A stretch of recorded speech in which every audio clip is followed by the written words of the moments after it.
We should basically support anybody who speaks about Kashmir. अस्सलाम वालेकुम। वालेकुम सलाम। क्या हाल है सर आपका? अब मैं I am fine, thank you very much.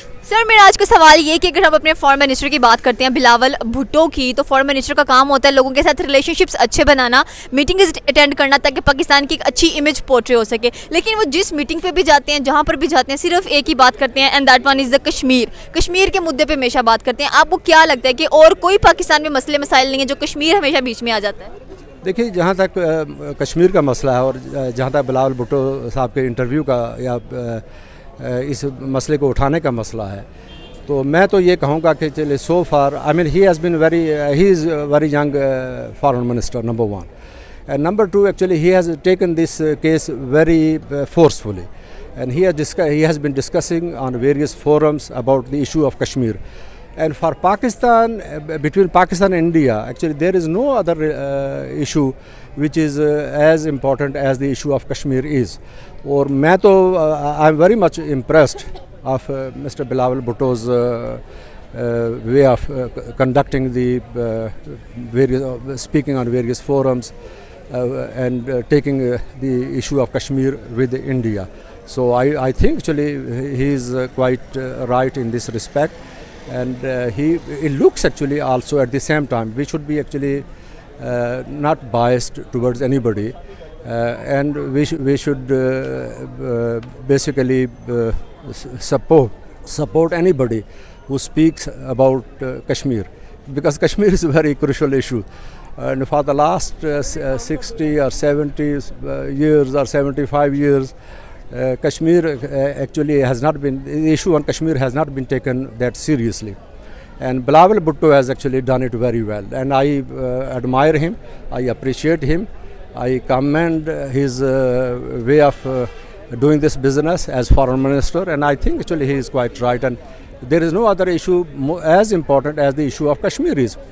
And secondly also मैं तो ये भी कहूँगा कि बिलावल भुट्टो ने इस्लामोफोबिया के बारे में भी मेरे ख्याल में क्वाइट पॉजिटिवली डिस्कस किया है, और एज ए फॉरेन मिनिस्टर मेरे ख्याल में ये बिलावल भुट्टो साहब जो है ना, वो as far as I know, and I think I don't want to do any wrong actually in this respect in telling that he has been much better than even the previous foreign ministers.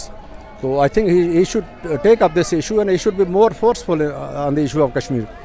Kashmir का जो मसला है, लेकिन कश्मीर का मसला हम तब उठाते हैं जब इलेक्शन सर पर चढ़े होते हैं, इंडिया पे तब बातें करते हैं जब इलेक्शन सर पर चढ़े होते हैं। अब भी आप देख लें इलेक्शंस बिल्कुल करीब हैं एंड हम कश्मीर की बात करते जा रहे हैं, जबकि मुल्क में आप देख लें कि आवाम को किसी किस्म की कोई भी फैसिलिटी प्रोवाइड नहीं की जा रही है, और हम हर जगह पर जाके सिर्फ कश्मीर चाहिए कश्मीर चाहिए कश्मीर चाहिए, एंड इंडिया के साथ कभी हम दोस्ताना माहौल नहीं बना सकते। नहीं, देखिए, जहाँ तक यानी मुल्क में महंगाई है या इकोनॉमिक प्रॉब्लम्स हैं, वो तो अपनी जगह बिल्कुल हैं, और उसके लिए और मिनिस्टर्स हैं और फोरम्स हैं, और बिलावल भुट्टो चूँकि फॉरेन मिनिस्टर है, और उसको जो है ना वो पाकिस्तान की इकानमी के बारे में तो दुनिया में जाके दूसरे मुल्कों के मैं तो ज़्यादा इसमें कंट्रीब्यूट नहीं कर सकता या डिस्कस नहीं कर सकता या डील नहीं कर सकता। आल तो एक्चुअली मैं तो ये भी कहूँगा कि जैसे ये फ्लड्स आए थे और इसमें डेवस्टेशन हुई थी सिंध में, और अब भी बहुत सारे लोग सफ़र कर रहे हैं, और बिलावल भुट्टो ने actually I think he very rightly actually he took up the issue with the relevant forums, और इस इशू को डिस्कस किया उनके साथ। और कश्मीर का इशू जो है ना, ये इसको अंडर एस्टिमेट नहीं करना चाहिए। कश्मीर का इशू जो है ना वो ये पाकिस्तान अगर एक दफ़ा कश्मीर का इशू रिज़ॉल्व हो जाता है, तो I think there is no other actually issue between India and Pakistan, then we can be friends together. वो इंडिया हमारा नेबर है, और हम पे हमेशा नहीं ब्लेम आता है कि जी हम टेररिस्ट हमारे पाकिस्तान से जाके या पाकिस्तान की लैंड यूज़ करते हैं और इंडिया पे अटैक करते हैं। And I think he try to counter this narrative very well, I think he did it very well. और कश्मीर का इशू जो है ना वो मुझे तो ये लग रहा है कि इस वक्त कश्मीर के इशू के अलावा और कोई ऐसा फॉरेन रिलेशंस के पॉइंट ऑफ व्यू से और कोई इशू इतना क्रूशल नहीं है जितना इशू कश्मीर का है। Thank you so much. अस्सलाम वालेकुम। वालेकुम सलाम। आपका नाम? इकरा खान। इकरा, मेरा आज का सवाल ये है कि हम अपने फॉरेन मिनिस्टर की बात करें, बिलावल भुट्टो की, वजीर खारजा की बात करें, तो उनका काम होता है कि लोगों के साथ ताल्लुकात अच्छे बनाना, लेकिन वो जहाँ कहीं भी जाते हैं वो सिर्फ एक ही बात करते हैं कि भाई हमें कश्मीर चाहिए, कश्मीर का मुद्दा बहुत इंपॉर्टेंट है उनके लिए, और साथ में वो ये भी कहते हैं कि जी इंडिया के साथ हमारे ताल्लुकात कभी अच्छे नहीं हो सकते। तो आपको नहीं लगता उनको हमारी जो मईशी हालत है उस पर बात करनी चाहिए, ना कि कश्मीर पर? कश्मीर इसलिए चाहिए कि वो हमारी दुनिया से, ये पाकिस्तान से ज़्यादा प्यारा है, इसलिए कश्मीर चाहिए। और उधर के लोग हमारे इस पाकिस्तान के लोगों की तरह नहीं है। यहाँ पे बहुत कुछ इस तरह अजीब है कि नहीं, इधर होना चाहिए, जो कश्मीर इस तरह का नहीं है, इसलिए कश्मीर चाहिए, इसलिए कश्मीर ज़रूरी है हमारे लिए। लेकिन कश्मीर भी अगर चले हमें मिल जाता है तो उसका हम क्या करेंगे? उसकी जो प्यारे लोग हैं वहाँ के, प्यारी दुनिया, मतलब सारा कुछ बहुत अच्छा है, इसीलिए कश्मीर चाहिए कि वहाँ हम, अगर पाकिस्तान के अंदर ऐड हो जाता कश्मीर तो हम दुनिया में फर्स्ट पे आते हैं, जैसे कि कहते हैं। अच्छा, अगर कश्मीर हमें मिल जाता है लेकिन हमारे मुल्क के तो हालात पहले इतने ख़राब चल रहे हैं, तो सही हो जाएंगे। मैं तो यही कहती हूँ कि हमें कश्मीर मिल जाए, कश्मीर चाहिए हमें। तो हमारे मुल्क के हालात कैसे ठीक होंगे? कश्मीर को भी कह रहे हैं हमें मिल जाना चाहिए, फिर और लोग पाकिस्तान में आ जाएंगे। पाकिस्तान में तो पहले ही खाना नहीं मिल रहा हम लोगों को, इतनी प्रॉब्लम चल रही हैं। नहीं, कश्मीर के लोग इस तरह के नहीं हैं, वो और चीज़ें हमारे साथ मिल के करेंगे काम, ये वो हर चीज़, पैसे लेके आएंगे, इन्वेस्टमेंट करेंगे और बहुत कुछ होगा सही। लेकिन ये हमारी जो दुनिया है, ये पाकिस्तान है, ये पाकिस्तान के लोग हैं यहाँ के, तो ये इस चीज़ को नहीं, खुद का पेट भरने की करते हैं, लोगों के पेट की ज़रूरत इनको होती नहीं है।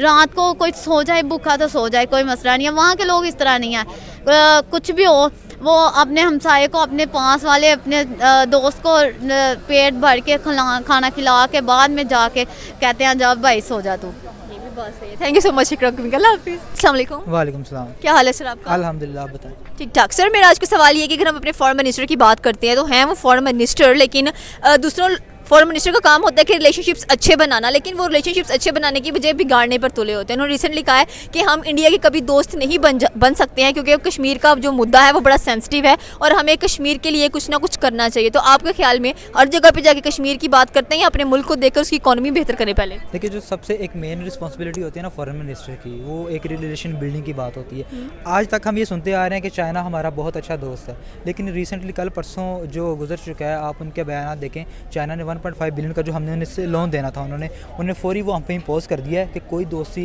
कोई यारी नहीं है, हमें वो हमारा कर्जा वापस करो। अब करंटली जो पाकिस्तान की सिचुएशन है ना, हम नहीं दे सकते वापस और हम डिफ़ॉल्ट कर जाएंगे अगर हम ऐसा करें। चाइना की हमारे साथ दोस्ती सिर्फ इस वजह से थी, उनको हमारे अंदर बिजनेस नज़र आ रहा था, पाकिस्तान के अंदर वो इन्वेस्टमेंट कर रहे थे, उन्हें लग रहा था कि पाकिस्तान हमें रेवेन्यू जनरेट करके दे सकता है, इस वजह से उन्होंने हमारे साथ रिलेशन बिल्डिंग अच्छी की। चाइना को अब इंडिया में नज़र आ रहा है वो चीज़, तो वो इंडिया के साथ बहुत ज़्यादा रिलेशन बिल्डअप कर रहे हैं। अब 2-3 साल पहले इनकी आपस में नोकझोंक हुई, हमें लग रहा था इंडिया और चाइना कभी जो है आपस में सारे मुल्कों को पता चल रहा है कि हमने ताल्लुकात अच्छे बनाएंगे, हमारी तजारत बेहतर होगी, लेकिन हम कश्मीर पे ही आ जाते हैं, हम कश्मीर की जान ही नहीं छोड़ रहे। बिल्कुल, मैं उसी बारे में बात करने वाला हूँ कि देखिए, अब चाइना जो है ना वो एक बिजनेस स्ट्रेटजी पे चल रहा है, इंडिया बिजनेस स्ट्रेटजी पे चल रहा है और वो इतना ज़्यादा ग्रो कर रहा है। हम जो है हम जा रहे हैं, हमारा रिलेशन किसी के साथ अच्छा नहीं है।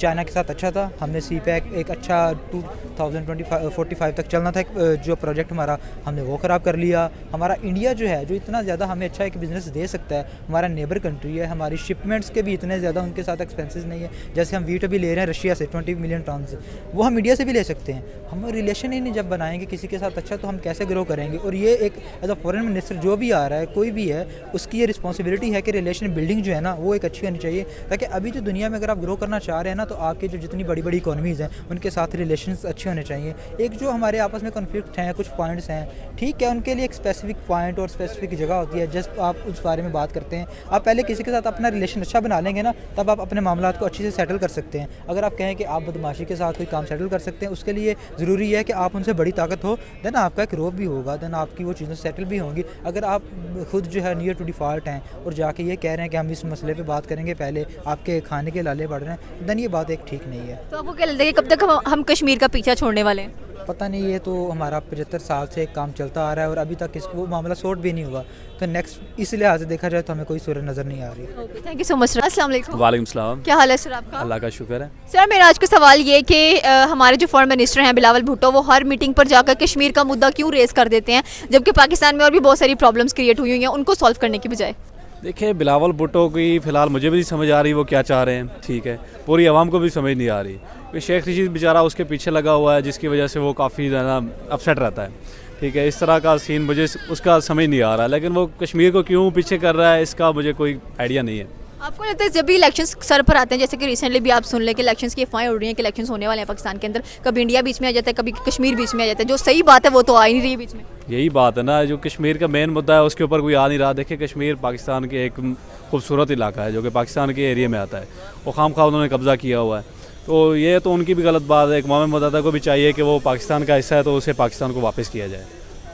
पाकिस्तान को कैसे वापस कर दे? हम तो कभी कश्मीरियों से नहीं पूछते कि उन्होंने किसके साथ जाना है, किसके साथ नहीं जाना। शायद वो अपनी एक अलग मुल्क बनाना चाहते हैं। उनका भी राइट्स है, देखें, वो भी अगर चाहते हैं पाकिस्तान के साथ आना तो उनका राइट है, ठीक है, लेकिन वो आ तो पाकिस्तान के हिस्से में ही रहा है वैसे देखा जाए तो। अब वो उनका राइट है। और देखें, ये बात आपकी वैसे ठीक है कि उनसे पूछना चाहिए कि वो पाकिस्तान आना चाहते हैं कि वो इंडिया के साथ ही बेस्ट है।